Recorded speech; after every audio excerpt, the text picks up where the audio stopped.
I, Martha Johnson, live in a quiet residential area on the outskirts of Columbus, Ohio.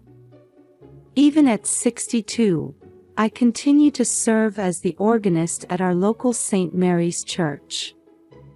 On Sunday mornings, it's my routine to greet neighbors on my way to church. Good morning, Martha.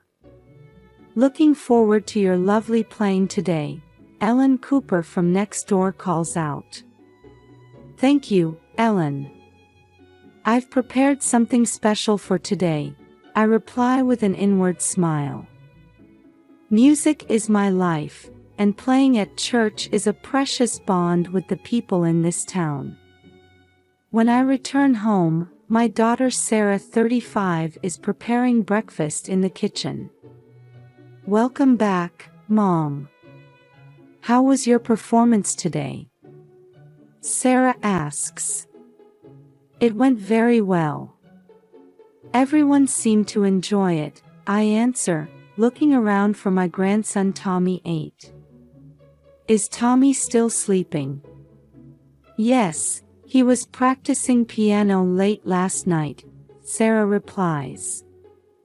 Indeed, Tommy is our family's treasure. Despite losing his sight in an accident at the age of 2, he possesses an astonishing musical talent. Every time I hear his piano playing, my heart fills with warmth. Sarah's husband, John, 37, comes down the stairs. Good morning, everyone. Martha, how was your performance today? It was wonderful, John, I reply, watching the happy faces of my family. However, I don't miss the occasional shadows that cross Sarah and John's expressions. Are they remembering Tommy's accident? At breakfast time, Tommy finally wakes up. Good morning, Grandma, he smiles at me. His smile is as bright as the sun, lighting up the whole room. Good morning, Tommy. How was your piano practice yesterday? I ask, and Tommy's face lights up. It was great. I can play the new piece much better now, he answers happily. Our daily lives revolve around Tommy's music. The neighbors also recognize Tommy's talent and often offer words of encouragement. Just the other day, when I met Mrs. Richardson at the supermarket, she said, Martha, I'm looking forward to Tommy's recital. That child's talent is truly special. Indeed, Tommy's talent is special. But more than that, what I'm proud of is his positive attitude and willingness to work hard. Despite losing his sight, he never gives up and puts his all into music. This attitude gives courage and hope not only to our family but to the people in this community. At night, the sound of Tommy playing the piano echoes throughout the house. As I listen to the beautiful melody, I think about his future. Surely, a wonderful life awaits him. Believing this, I vow to continue supporting him. On Tommy's 5th birthday, our family prepared a special gift. We had the old upright piano in the living room professionally tuned. Tommy, happy birthday. This is your present, I said, and Tommy carefully approached the piano and touched the keys. I'll never forget the expression on his face at that moment. It was a radiant look, a mixture of curiosity and joy, as if he had discovered a new world. Grandma, is this a real piano? For me? Tommy asked excitedly. Yes, Tommy. It's a special piano just for you, I answered, and Tommy happily began pressing the keys. From that day on, Tommy's interest in the piano grew stronger day by day. Every day, As soon as he got home from school, he would sit at the piano and play with the sounds. I watched over Tommy's interest and gradually began teaching him the basics of piano. We started with simple scales and gradually progressed to simple tunes. Surprisingly, Tommy's progress was beyond imagination. He quickly memorized the songs I taught him and went on to tackle more difficult pieces. His fingers danced over the keys, producing beautiful melodies. "Martha, Tommy's talent is truly remarkable," Sarah said one day. However, I sensed some complex emotions behind her words. John was the same. "Tommy, you're amazing. But you don't have to push yourself too hard, you know," he said, seeming somewhat uneasy. I was a bit concerned about Sarah and John's reactions, but I decided to focus on nurturing Tommy's talent. I consulted with Mrs. Anderson, the local piano teacher, and decided to have Tommy attend her piano lessons. "Martha, Tommy's talent is truly special," Mrs. Anderson exclaimed in surprise. "His musicality surpasses any student I've ever met." The other students in the class were also amazed by Tommy's performances. Tommy's ability to perfectly play difficult pieces despite his lack of sight was an inspiration to everyone. When Tommy turned 6, at Mrs. Anderson's suggestion, a small recital was organized. On the day of the recital, the community center hall was filled with local people. When it was Tommy's turn, the venue fell silent. Tommy took a deep breath and sat at the piano. Then, he began to play Chopin's Nocturne. As the beautiful melody filled the hall, the audience held their breath. When the performance ended, the venue erupted in applause. Many people stood up, applauding Tommy with tears in their eyes. "Martha, your grandson is a genius," Mrs. Cooper, who was sitting next to me, said excitedly. "I've never seen a child with such wonderful talent before." After the recital, many people began talking about Tommy. A small article about Tommy's talent was even published in the local newspaper. However, amidst the excitement, I was concerned about Sarah and John's behavior. They wore happy expressions, but they also seemed somewhat uneasy. "Mom, Tommy's talent is amazing, isn't it?" Sarah said, but there was a hint of anxiety in her eyes. "Yes, it really is," John agreed, but his voice seemed to be mixed with complex emotions. While I questioned their reactions, I decided to focus on nurturing Tommy's talent. I believed that Tommy's passion and talent for music would surely brighten his future. A few months after Tommy's small recital, I found a flyer for the Ohio Young Musician Competition. This contest is a prestigious event that serves as a big challenge for young musicians in the state. "Tommy, would you like to enter this competition?" I suggested, and Tommy's face lit up. "Really? I'd love to try," he answered excitedly. However, Sarah and John's reactions were complex. "Mom, Tommy is still so young. Isn't it too early for him to enter such a big competition?" Sarah said worriedly. "That's right. Tommy, you don't need to feel pressured," John agreed.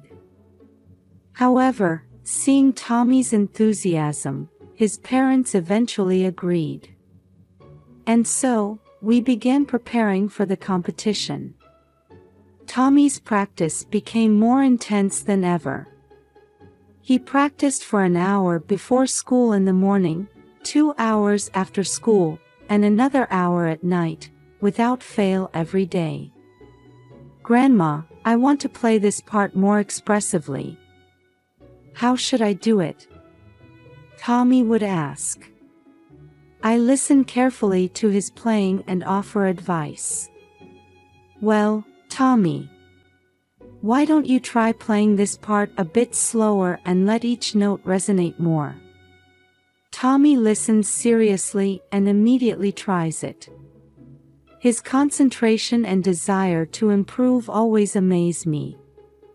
However, as the practice continued, a change appeared in Sarah and John's attitude. The two, who were previously supportive, began to show anxious expressions. "Tommy, why don't you take a break now?" Sarah began to say frequently. "That's right, Tommy. Don't push yourself too hard," John chimed in. I felt uncomfortable with the change in their attitude. Why are they so reluctant when this is a chance to develop Tommy's talent? One night, I overheard Sarah and John's hushed conversation. "John, is this really okay?" "Tommy is." "I know, Sarah." But at this point, their conversation was fragmented, and I couldn't catch everything, but I felt there was some serious secret. As the competition approached, Tommy's anxiety also grew. "Grandma, do you think I can play well?" he asked worriedly. "You'll be fine, Tommy. You've practiced enough. Have confidence," I encourage him. However, the atmosphere in the family became more tense day by day. Sarah and John began to show guilty expressions whenever they saw Tommy practicing. "Tommy, you've practiced enough. Why don't you take a break?" Sarah would say. "That's right. Why don't you try getting interested in something other than music?" John would suggest. Tommy looked confused. "But I like the piano. I want to enter the competition." I didn't understand the cause of this family tension. Why can't they wholeheartedly rejoice in their son's great success? Are they hiding something? On the night before the competition, we had dinner as a family. The atmosphere around the table was heavy, with little conversation. "Tomorrow is a big day, Tommy," I said, and Tommy nodded nervously. "Yes, Tommy. Do your best," John said, but his voice lacked energy. Sarah remained silent, continuing her meal. In my heart, doubts grew larger and larger. Does this family have some serious secret? And is it somehow related to Tommy's talent? When we got home, I made up my mind. I must find out the truth from Sarah and John soon. For Tommy's sake, and for our family's sake. The day after the competition, a celebration for Tommy's victory was to be held at the local community center. I headed to the center early in the morning to help with the preparations. "Martha, congratulations. Tommy's talent is truly amazing," Mrs. Cooper called out to me. "Thank you. This result is thanks to everyone's support," I replied. The venue was decorated with handmade banners and Tommy's photos, creating a celebratory atmosphere. Tables were laid out with cakes and snacks donated by the local bakery. At 2 p.m., the victory celebration began. People from the community, Tommy's school friends, and teachers arrived one after another. Everyone offered warm words to Tommy, praising his talent. "Tommy, your performance was truly wonderful. I'm looking forward to your future activities." Tommy responded to people's words a bit shyly, but happily. However, I was concerned about Sarah and John's behavior. The two were standing in a corner of the venue, looking uneasy. Occasionally, they would look at Tommy with anxious eyes. As the celebration reached its midpoint, the host encouraged Tommy to give a speech. "Now, let's hear a few words from our winner, Tommy." As the venue fell silent, Tommy stood in front of the microphone. He took a deep breath and began to speak. "Everyone, thank you for coming today. I'm truly happy about this victory." Tommy paused for a moment, and then continued with unexpected words. "But there's something I need to tell you all. Actually, the reason I became blind." Tension ran through the venue. I could see Sarah and John's faces turning pale.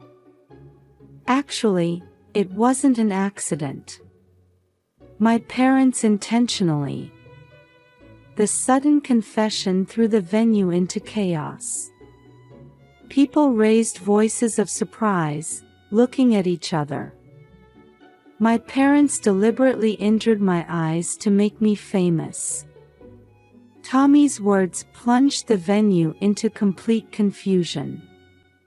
People raised voices of anger and surprise, and some even began to cry.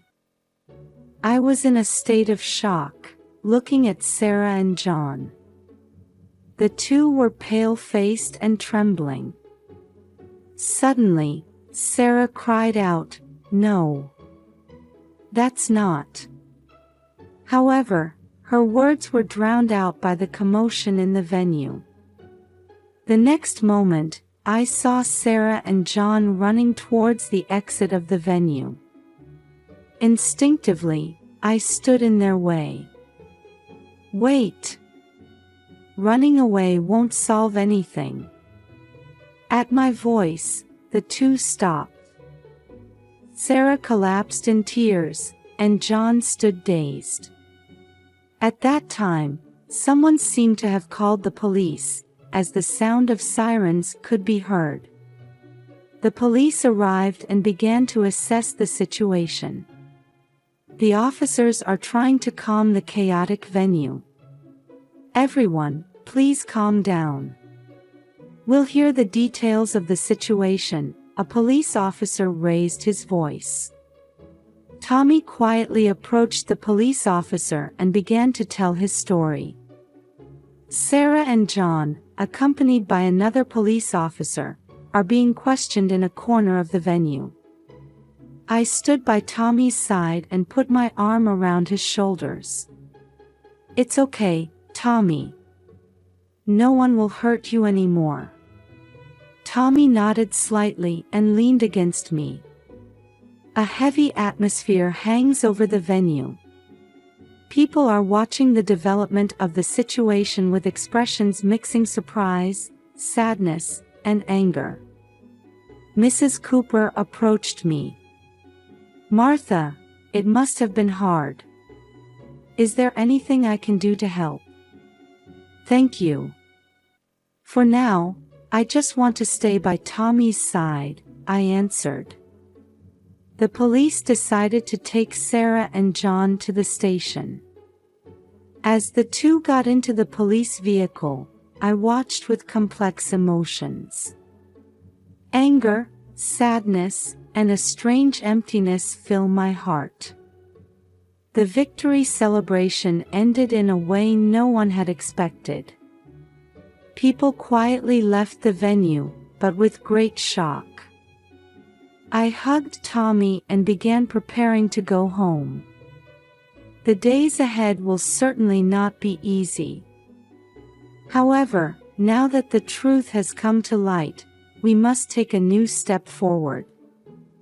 What will Tommy's brave confession bring to our family? The answer is not yet visible. I only clearly decided in my heart to continue protecting and supporting Tommy. Several days have passed since the victory celebration, and a full-scale police investigation has begun. Tommy and I have visited the police station several times to respond to inquiries. Why did you stay silent until now? When the detective asked Tommy, he answered in a small voice, "My parents threatened that if I talked, they would put me in an institution. But after winning the competition, I gained confidence. I thought I didn't need to hide anymore." Hearing these words, my heart ached. At the same time, I felt deep respect for Tommy's courage.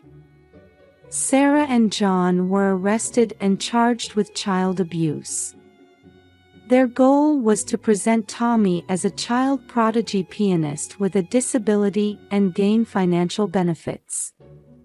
Knowing this fact, I felt my chest would burst with anger and sadness. The local community showed surprisingly strong support. Many people are trying to help Tommy, offering free counseling and legal assistance. "Martha, please let us know if you need anything. Let's all support Tommy together," Mrs. Cooper said. Tommy had complex feelings towards his parents. "Grandma, do I hate my parents? Or do I love them? I'm confused," he said crying, and I hugged him tightly. "Either is fine, Tommy. All your feelings are valid." As time passed, changes gradually appeared in our lives. Tommy has started receiving psychotherapy and is making efforts to face his emotions. Sarah and John also seem to be spending days of reflection in prison. A letter from them arrived for Tommy. "Tommy, we're truly sorry. We did something unforgivable. We're so sorry for hurting you." Tommy read the letter over and over, and it seemed that feelings of forgiveness towards his parents were slowly growing. "Grandma, I want to go see Dad and Mom someday," Tommy said, and I felt his growth. Sarah and John are also earnestly working on rehabilitation programs while serving their sentences. I received a report from their lawyer that the two are sincerely repentant and want to engage in community service activities after their release. We are now exploring a new form of family. Tommy and I, and hopefully in the future including the rehabilitated Sarah and John, are hoping to build new bonds. Tommy, your life from now on will surely be wonderful. Your music should give hope to many people, I said to Tommy. Tommy answered with a bright smile, "Yes, Grandma. I'll do my best. I want to make people happy with my music." Having overcome this hardship, our family has become stronger. Tommy's talent and courage, and the warm support of the people around us. All of these are our hope for the future. The road ahead will certainly not be smooth. However, we are determined to move forward step by step, believing in the power of love and forgiveness. I sincerely hope that the beautiful music Tommy plays will